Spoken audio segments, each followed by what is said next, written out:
Eu louvo a Deus, irmãos. Eu estava pensando naquilo que eu quero compartilhar agora com os irmãos. Eu venho falando muito sobre a oração e o relacionamento com Deus. E hoje nós participamos do encontro. Foi uma bênção. E todo mundo aqui, talvez, ou grande parte dos irmãos que estão aqui, já viveram isso, já participaram do encontro. E eu quero falar um pouco sobre o Espírito Santo e o nosso relacionamento com Ele. Vou ser bem breve, porque o meu propósito é orar com você. Diga para a pessoa do seu lado assim, hoje você vai ser cheio do Espírito. Mais do que você já foi. Fala assim, se você já é, você vai ser mais, vai transbordar. Vai ser cheio de vida. A vida vai fluir. Então, quando a gente fala de viver a vida, e que há um padrão, e que o padrão é Deus, e que baseado por Deus, balizado pelo padrão de Deus, a gente fica muito medíocre, né? Fica ruim, o negócio fica completamente zoado, não dá. Você olha para o padrão de Deus, você está léguas e léguas de distância. Mas aí vem Cristo, e pelo transformar da tua alma, você começa a se aproximar do que Cristo é, e isso te aproxima de Deus.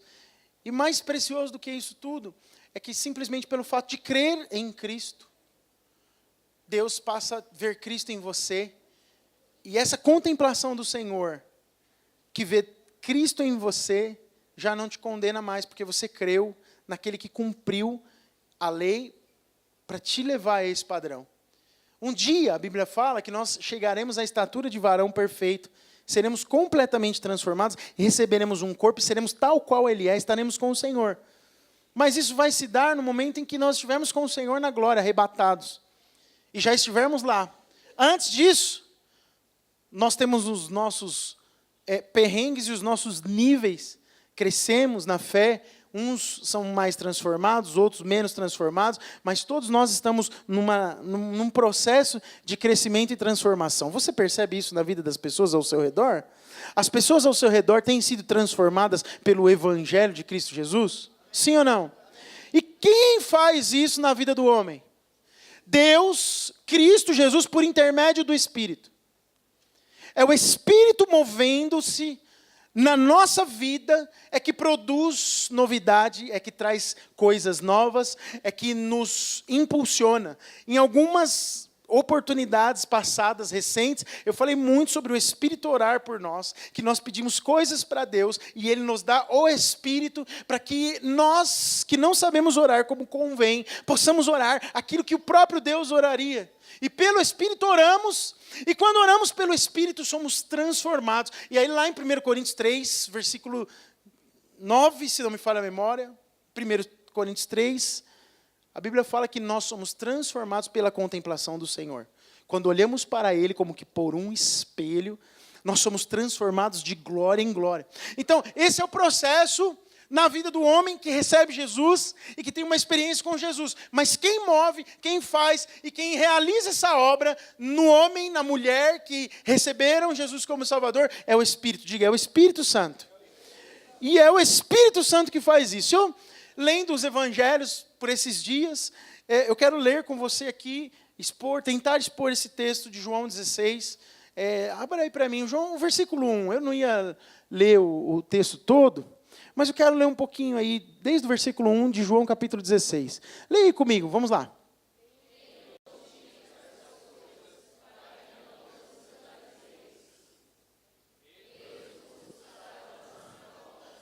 Mas vem a hora em que todo que vos matar, julgará com isso, tributar culto a Deus. E isto farão porque não conhecem o Pai, e nem a mim. Ora, estas coisas vos tenho dito para que, quando a hora chegar, vos recordeis de que eu vou-las disse. Não vou-las disse desde o princípio, porque eu estava convosco. Mas agora eu vou para junto daquele que me enviou. E nenhum de vós me pergunta, para onde vais? Pelo contrário, porque vos tenho dito estas coisas, a tristeza encheu o vosso coração. Para um pouco. Jesus está conversando com os discípulos e falando assim, vocês estão meio tristão. A bola está baixa. Vocês estão desanimadão. Por quê? Porque eu estou falando umas coisas para vocês que vai apertar o coração. É a mesma coisa que o pai da família, Imagina eu chego na Deise, no Heitor e no Henrique e começo uma conversa com eles paulatinamente todos os dias, como se eu estivesse preparando eles para viver sem mim. E começasse a falar para eles, nossa, que legal estar vivendo aqui junto com vocês, mas está chegando um tempo que vocês vão viver tão legal quanto, mas eu não vou estar aqui. O Heitor falou, pai, você está xarope das ideias? O que está acontecendo? Não, eu tenho certeza que as coisas vão se tornar até melhores. Eu vou, mas vai ter um pai mais legal do que eu chegando aqui depois que eu for. Sua mãe vai casar rápido. Aí os meninos... Jesus estava tendo esse tipo de papo com os discípulos. Falou assim, está chegando a hora de eu ir, vão me matar, a coisa vai ficar preta e eu vou morrer de verdade. Mas eu jamais iria e deixaria vocês sozinhos. E ele já vem falando isso antes, mas aqui ele fala assim, e eu estou percebendo que vocês estão ficando tristes por causa daquilo que a gente está compartilhando nesses dias, mas é necessário que eu vá. Mas fica tranquilo, porque eu vou, mas vocês vão receber algo poderoso da minha parte. Em outras palavras, é mais ou menos, vocês me veem, conversam comigo, mas agora, quando eu for, sabe a história do pai melhor? Quando eu for, vai vir uma parte de mim habitar dentro de você. É fácil de acreditar nisso, para nós que já conhecemos a história, é fácil. Agora imagina para eles. Perseguição, Império Romano em cima, o pau quebrando para todo lado, e todo mundo criticando Jesus, e aquela sensação de medo, e as pessoas se escondendo, e as pessoas com medo do que poderia acontecer, e Jesus sendo perseguido em tudo que ele falava. Jesus era perseguido pelos religiosos, eles sempre batiam na mesma tecla, é um blasfemo, fala que é filho do Deus Altíssimo, e ele era perseguido pelos religiosos. E os discípulos começaram a ficar atemorizados pela sensação de perder o seu porto seguro, de perder aquele que era o esteio da vida, aquele que dava sustentação e fundamento. E aí ele continua no versículo 7. Mas eu vos digo a verdade, convém-vos que eu vá, porque se eu não for, o Consolador não virá para vós outros. Eu tenho que ir, porque tem uma obra muito maior para acontecer depois que eu for. Se porém eu for, eu vou-lo enviarei. Deus firma a palavra. O Senhor Jesus firma a palavra. Os meus filhos, minha esposa, sabem que se eu firmar uma palavra com eles, eu vou firmar uma palavra. Quanto mais Jesus. Quanto mais Jesus, que era a segurança daquele grupo. E ele continua no versículo 8. Quando ele vier, aí ele tem uma missão. Quando o Consolador vier, depois que eu for, ele tem uma missão. Qual é? Convencerá o mundo do pecado, da justiça e do juízo. Continua. Do pecado. Continua.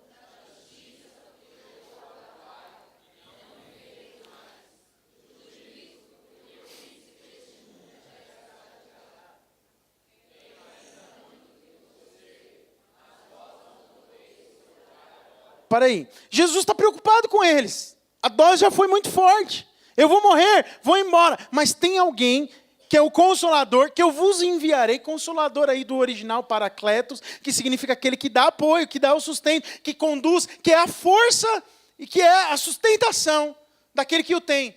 Então ele está falando, eu vou mandar um apoio para vocês que vocês não têm ideia ainda do que é. Mas que vai ser poderoso, vai ser melhor até do que o que vocês têm hoje.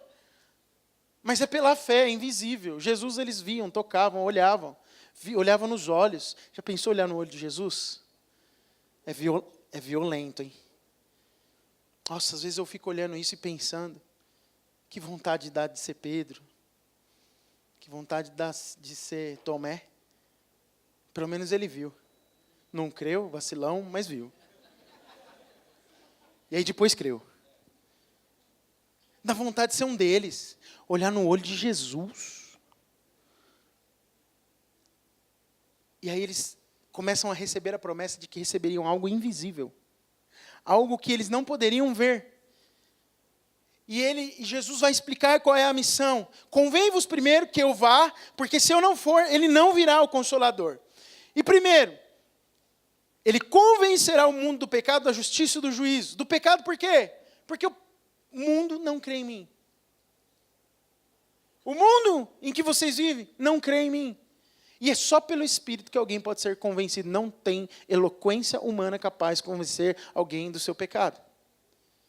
Por mais que eu fale e tente falar, e venha me exaurir aqui de gastar o vocabulário que eu não tenho, eu não consigo, com sabedoria humana, convencer o pecador do seu pecado. Só pelo Espírito. É isso que Jesus está dizendo. Essa é a primeira missão. Segunda, ele vai convencer também da justiça. Porque eu vou para o Pai e não me vereis mais. Por que Jesus falou isso? Que justiça é essa? Ele era a justiça de Deus. Sim ou não? O apóstolo Paulo fala isso. Cristo é a justiça de Deus. E nós cremos nele pela fé. Como Abraão creu. Contra a incredulidade, ele creu pela fé na promessa que Deus havia feito. Nós cremos que Cristo é a justiça de Deus na nossa vida. Quantos creem nisso? Digam amém. Isso nós recebemos pelo quê? Pelo Espírito, movendo e convencendo-nos. Esta é a obra do Espírito na vida do homem e da mulher que recebe o Senhor. Por que ele fala assim? Porque eu vou para o Pai e não me vereis mais. Porque eles podiam olhar nos olhos de Jesus. O que aconteceu com Pedro quando ele negou Jesus? Na última vez, aí o galo cantou. Ele olhou nos olhos de Jesus e se sentiu chorou amargamente, diz a palavra de Deus. E depois ele pôde olhar de novo nos olhos de Jesus mais tarde e receber da justiça de Deus através de Cristo. Ele pôde olhar. Quem faz isso hoje conosco? Quem que nos faz reconhecer e crer na justiça de Deus que é Cristo Jesus? O Espírito. Não tem mágica. É o Espírito movendo em nós. E terceiro, do juízo, porque o príncipe deste mundo já está julgado. O Espírito mostra-nos que a condenação de Satanás já está definida. Amém? Conversando um pouco com o Danilo hoje sobre política, né, falando dessas coisas que têm acontecido, ele falou, o mundo jaz no maligno, né, pastor? Jaz no maligno. A gente só tem que tomar cuidado, estava falando isso com ele, para que a nossa mensagem, e eu sei que essa não é uma resolução do seu coração, mas a gente tem que tomar cuidado para que a nossa mensagem, aqueles que nós lideramos, não se torne uma mensagem de deixa para lá, já que o mundo jaz no maligno. Nós não temos uma mensagem de deixa para lá. Quando nós cantamos aqui, eu já vi muita crítica, por exemplo, a essa música que nós cantamos agora, Vamos Mudar o Mundo. Mas que o mundo jaz no maligno e blá, blá, blá, blá, blá, blá, blá, blá. Vamos ser práticos? Na forma de analisar o evangelho e também a letra dessa música, como é que o mundo pode ser transformado? Deixa eu fazer uma pergunta para você. Quando eu sou transformado pelo Espírito, e antes roubava e hoje não roubo mais, por quê? Porque o evangelho entrou na minha vida e é o poder de Deus e me transformou de ladrão em homem honesto, o que está acontecendo com o mundo à minha volta? Está sendo transformado. Sim ou não? Desse ponto de vista e com essa ótica, uma igreja que prega o evangelho genuíno e que alcança a sociedade que está à sua volta, ela tem um grande potencial de influenciar a sociedade ao ponto que pessoas não furem mais fila, pessoas não queiram mais brigar no trânsito e matar um ao outro, pessoas não queiram fazer um monte de coisa que você está pensando aí agora. Se corromper por causa de dinheiro, se corromper vendendo seu voto, se corromper odiando as pessoas. O que é isso? É uma transformação da sociedade por meio do evangelho. Ou eu estou ficando maluco? Na minha análise. Não estou. Mas quando a gente chega à conclusão de que o mundo jaz no maligno, é mais ou menos isso que disse Jesus. Olha, já era. Satanás tem o domínio sobre essa terra que foi amaldiçoada por causa do pecado. Mas nós que estamos aqui, vivemos como se dentro de uma bolha espiritual. Não somos afetados pelo mal da terra. Por quê? Porque o Senhor, aleluia, nos guarda. Porque o nosso passaporte é do céu. O nosso passaporte é celestial. Eu sou cidadão do céu. Caminhando eu estou para Canaã.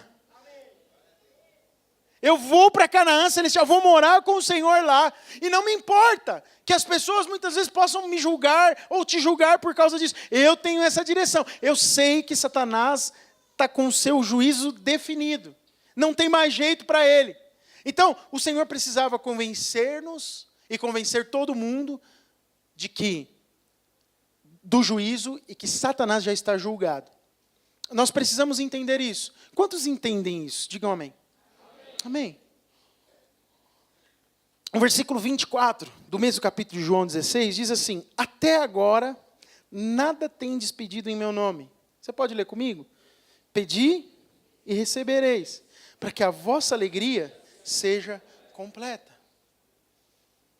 Pedi e recebereis, para que a vossa alegria seja completa. O Espírito da verdade, aleluia, ele vos guiará em toda a verdade. Leia o versículo 33.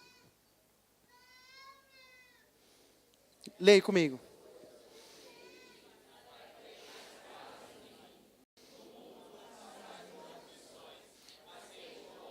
Por quê?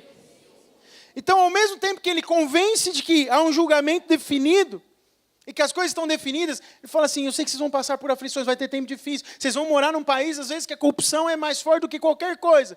Mas ele fala assim: a despeito dessa aflição, tem de bom ânimo. Tem de bom ânimo, porque eu venci o mundo. Jesus, ele faz uma pausa num discurso que ele está tendo e fala do Consolador, e para os discípulos terem paz. Eu estou vendo que vocês estão atemorizados com isso. Vocês estão preocupados com isso, mas eu vou enviar um Consolador. E aí ele retoma a palavra para si, na primeira pessoa, e diz para eles assim: essas coisas eu tenho dito para vocês, para que vocês tenham paz em mim. Tenham paz em mim. Está tudo bem. Não vai ficar mal. No fim da história, tudo vai ficar bem. No mundo vai ter aflição, é verdade, mas tem de bom ânimo, porque eu já venci o mundo. Ele nem tinha ido para a cruz ainda, mas ele já tinha consumado na eternidade a vitória sobre o mundo caído, sobre o pecado, sobre Satanás, e incluído aquele que cresce nisso. E isso estava incluindo você e eu. Isso é o Espírito Santo movendo. Isso só pode ser convencimento do Espírito. O Espírito convence à medida que você ouve, que você lê, mas é o Espírito fazendo. E nós percebemos a necessidade do Espírito Santo para que a nossa vida se torne como a vida de Jesus. O Espírito é o poder que nos transforma. É o Espírito que move em nós e nos faz seres diferentes. Homem e mulher diferentes. É o poder que também nos reveste para lutar essas batalhas no meio das aflições que nós enfrentamos. O Espírito nos dá dons e nos capacita com dons espirituais para vencer no meio das aflições. É o Espírito que move em nós, nos transformando em pessoas com poderes sobrenaturais.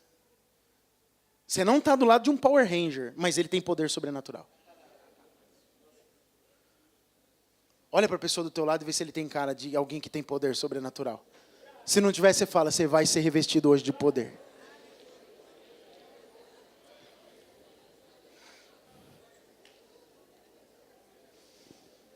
Todos nós precisamos viver a vida nesse poder, sob a pena de viver uma vida infeliz, infrutífera e aquém daquilo que Deus planejou.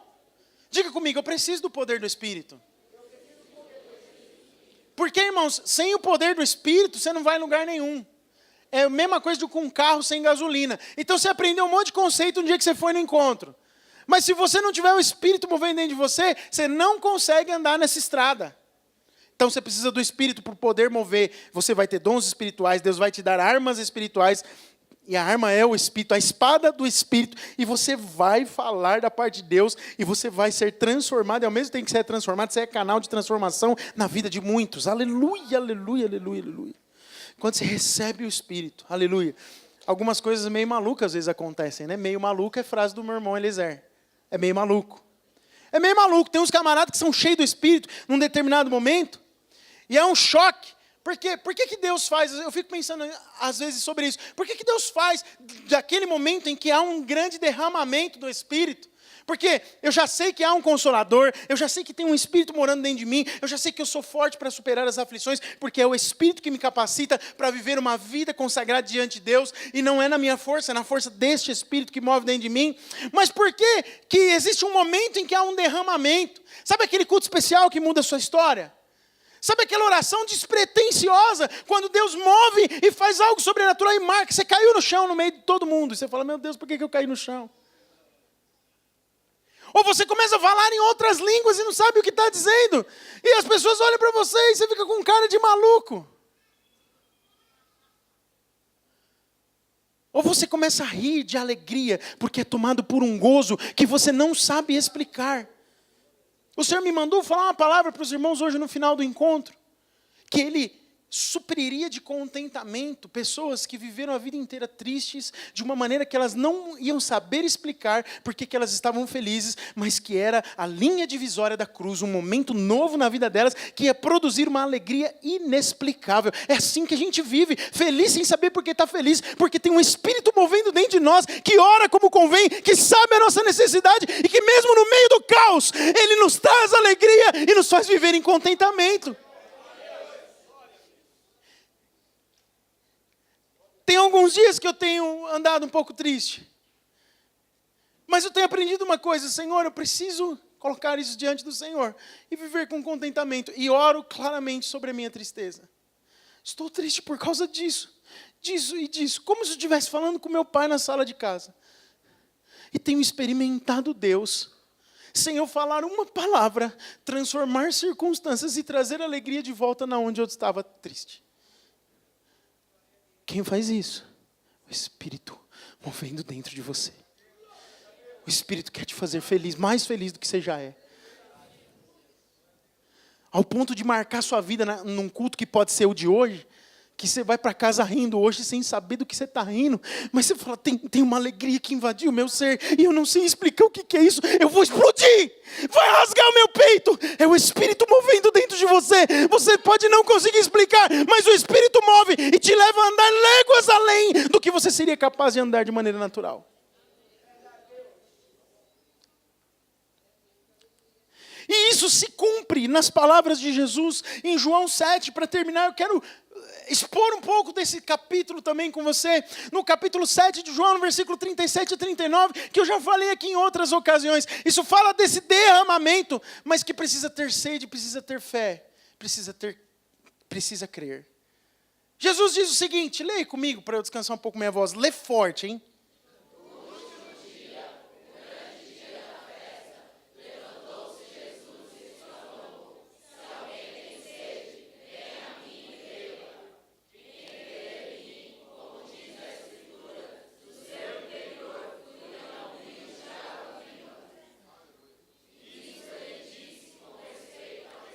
Com respeito ao que ele disse?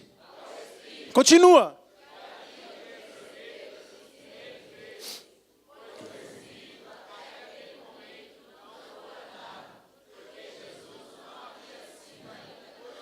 Olha só a concordância desse texto, que é o começo de João 7, do Evangelho de João, capítulo 7, com João, capítulo 16, onde Jesus já está no caminho do Gólgota, já está na direção de ser crucificado. Esse texto concorda absolutamente com aquele. Jesus para no grande dia da festa, na Páscoa, e grita no arraial, no quintal, fala assim, ei! Ele exclama, quem aqui tem sede, vem a mim e beba. Versículo 37, por favor, me ajuda aí que eu não decorei ele. Se alguém tem sede, vem a mim e... Diga bem forte isso como Jesus disse. Se alguém tem sede, vem a mim e... Diga mais uma vez. Se alguém tem sede, vem a mim e beba. Muda de versículo, por favor. Quem crer. Então, pensa bem. Precisa ter o quê? Sede e fé. Quem tem sede, diga amém. Amém. Quem crê, diga amém. Se você tem sede e crê, aquele Consolador prometido no capítulo 16 para pessoas inseguras e temerosas a respeito do futuro, é a promessa do capítulo 7. Você tem sede, você crê, já está liberado, você será cheio, mas algo poderoso acontece. Aleluia. Aleluia. Algo poderoso acontece na revelação do versículo 39. Isto disse Jesus. Isto disse Jesus com respeito ao Espírito que eles ainda não conheciam, não faziam ideia do que era, mas haviam de receber, porque certamente creriam. Eita, versão revista atualizada agora, né? É isso que está dizendo aí. Jesus já sabia que aqueles para quem ele ia destinar aquelas palavras que está registrada no capítulo 16, creriam. E ele fala, esse mesmo Espírito que é consolador, que é paracletos, que ajuda vocês na aflição, vai fazer um negócio maluco na vida de vocês, pois o Espírito até aquele momento não havia sido dado, mas quando ele for dado, volta por versículo 37, por favor. Quando ele for dado, vai acontecer um negócio doido. Próximo. Do seu interior fluirão rios de água viva. Sabe o que é isso? Sabe o que é isso? Você está com sede? Você vai matar a tua sede. Mas você vai matar tanto que você vai ser como uma tubulação, um cano fincado na fonte, que é Cristo, que vai servir de canal para que outros matem a sede através da sua própria vida. Não tem água só para você, tem água para quem estiver perto de você. Vai jorrar, vai fluir rios de água viva do seu interior, quando você crer e quando você manifestar a tua sede, porque o Consolador, irmãos, agora está a parte boa da história. Jesus disse isso no capítulo 7 para homens que não tinham a revelação que nós temos e não tinham o Espírito que nós temos. Ele disse a mesma coisa para homens no capítulo 16, para aqueles que ainda não haviam recebido o Espírito, porque Jesus ainda não havia sido glorificado e não havia subido aos céus. Mas hoje Jesus fala para homens e mulheres que já têm a possibilidade de receber e ser cheio desse Espírito com sede e com fé. Deus quer encher você do Espírito e você tem a possibilidade de ser cheio agora.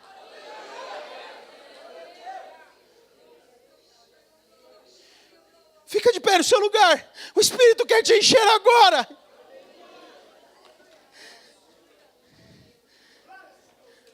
Virá uma onda do Espírito sobre você agora. O Espírito flui. O Consolador que tira de você a insegurança do futuro está fluindo aqui. O Espírito Santo está fluindo. Pode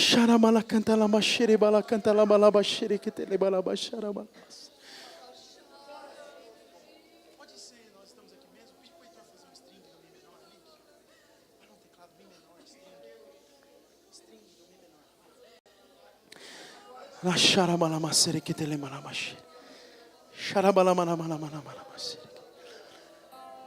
O Espírito Santo está movendo no nosso meio.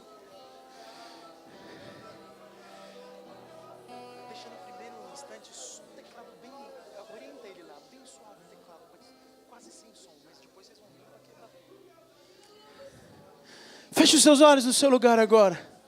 O Consolador te foi enviado. O Consolador te foi enviado. O apoio paracletos que você precisa foi liberado para você. Eu não sei qual é a aflição que você tem vivido nesses dias. Mas o que Jesus disse, quem tem sede, vem a mim e beba. Quem tem sede, vem a mim e beba. Porque a todos quanto crerem, será lhe dado. E do seu interior fluirão rios. Fluirão rios, fluirão rios, fluirão rios, fluirão rios, fluirão rios. Carabalabashire balabasere balabalabash, shire balabalamasere ketere balabash. Rebalabashara balabalabasuri balabalabashire balabalabalabalabashire. Balabasere que tere balabashere balabalabasere balabalabash.